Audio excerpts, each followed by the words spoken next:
se faz naquelas duas situações em que nós temos menor efetividade a um custo muito maior e maior efetividade a um custo também muito maior. Né? Por isso que, nesse caso, professor Luiz Gonzaga, eu já anotei aqui, vamos pôr em contato o senhor, o doutor Celso, com o DECIT, o nosso Departamento de Ciência e Tecnologia, para agregar a este estudo o estudo de custo. Não é?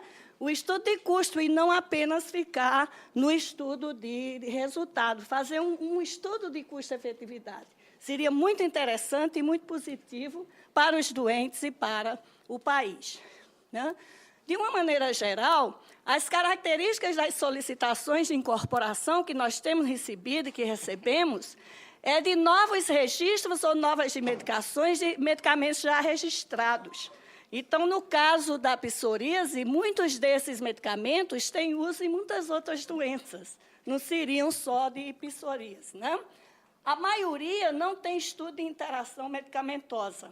Quer dizer, só no uso é que se vai ver que ele pode aumentar ou reduzir a ação ou um efeito colateral de outro medicamento ou dele mesmo. A maioria tem finalidade paliativa, não tem avaliação completa.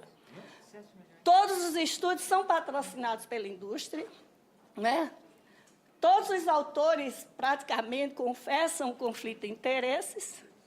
E também é muito evidente o envolvimento de sociedades de especialistas na defesa da incorporação. Então, pode passar o próximo. A situação é tão complexa que tudo isto está envolvido na incorporação. Temos de ouvir muito, temos de conversar muito e, principalmente, temos de aprender muito. Né, com os vários pontos de vista.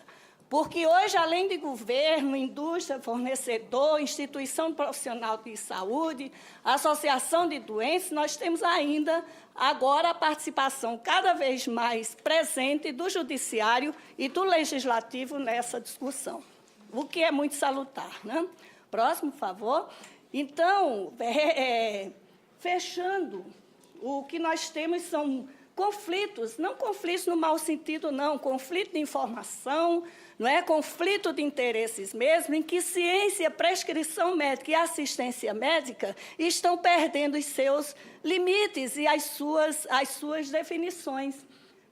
Cada vez menos clara o limite que há entre uma prescrição médica, entre uma pesquisa médica e a obrigação de um sistema de saúde em prover a assistência médica. Né? Próximo. É por isso que é muito, muito importante protocolar. Né? A reivindicação da Sílvia aqui também é muito bem-vinda, porque protocolar significa estabelecer critério, parâmetro e padrão, com base em evidência. Mas evidência que garanta segurança, efetividade e a grande probabilidade de aquele efeito farmacêutico, terapêutico, seja reprodutível, né? Com essa garantia.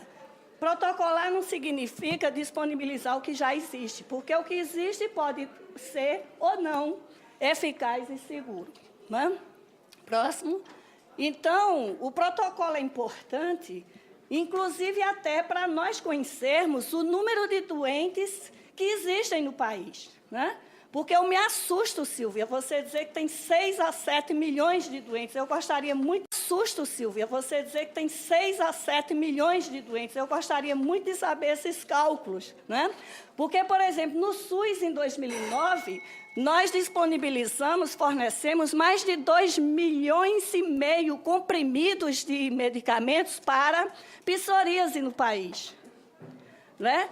Isso representou um gasto só para o Ministério da Saúde, gasto central federal, de mais de 5 milhões e 200 mil reais. Não é?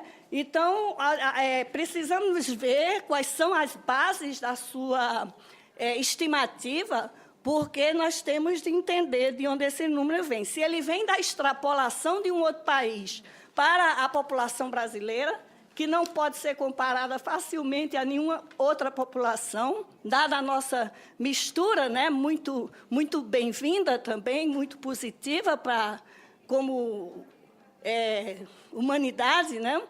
Nós temos de ver esse número, né? De fazer essa revisão. Então, tudo isso que está aí mencionado são dados positivos que uma protocolização faz. Por favor, o próximo. E, então, nós estamos hoje no Ministério da Saúde, e, por acaso, sou a coordenadora desse processo. O que se lê daí aqui é o Departamento da Atenção Especializada. Nós estamos atualizando e elaborando novos protocolos, né, em muitas doenças, uma delas a psoríase, né? Como tem muita proposta de incorporação de nova tecnologia, não é? O tipo do protocolo que demanda mais tempo. Por quê? Porque demanda da análise da eficácia, da segurança, da efetividade, do custo-efetividade de cada uma dessas incorporações propostas, né? Da efetividade, do custo-efetividade de cada uma dessas incorporações propostas, né? Mas ele hoje está nesta fase de grupo elaborador, né? E, após esta fase de grupo elaborador, segue para um grupo técnico de revisão e vai, então, à consulta pública, porque a consulta pública de 2004 já não pode ser considerada, não é válida, né? Aquela consulta já não pode ser considerada válida.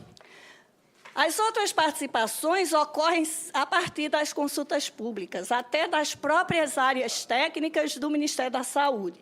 Então, todos têm condição de darem a sua opinião e as suas sugestões a partir de consulta pública. E por quê? Porque nós queremos garantir ao grupo elaborador uma total liberdade de estudo, elaboração e proposição. Nem nós, no Ministério da Saúde, conhecemos quem está elaborando o protocolo. Nós temos apenas o contato com o chamado líder de grupo, né, para exatamente evitar qualquer assédio, qualquer pressão sobre a sua proposição. Então, concluindo, os recursos de um país são sempre finitos e são crescentemente finitos na área da saúde. Os avanços na ciência e tecnologia sempre vão aumentar a possibilidade de assistência médica hospitalar. Isto se conflita entre si, né? E, por isso, há de se estabelecer responsabilidade e critério explícito para que haja uma incorporação. E essa incorporação há de se dar com análise técnico-científica adequada, não somente em termos da sua segurança, em termos de toxicidade, da sua ação terapêutica, que é efetividade, mas também em termos de custo para o país. E eu lembro que não é porque eu posso que eu deva fazer, né?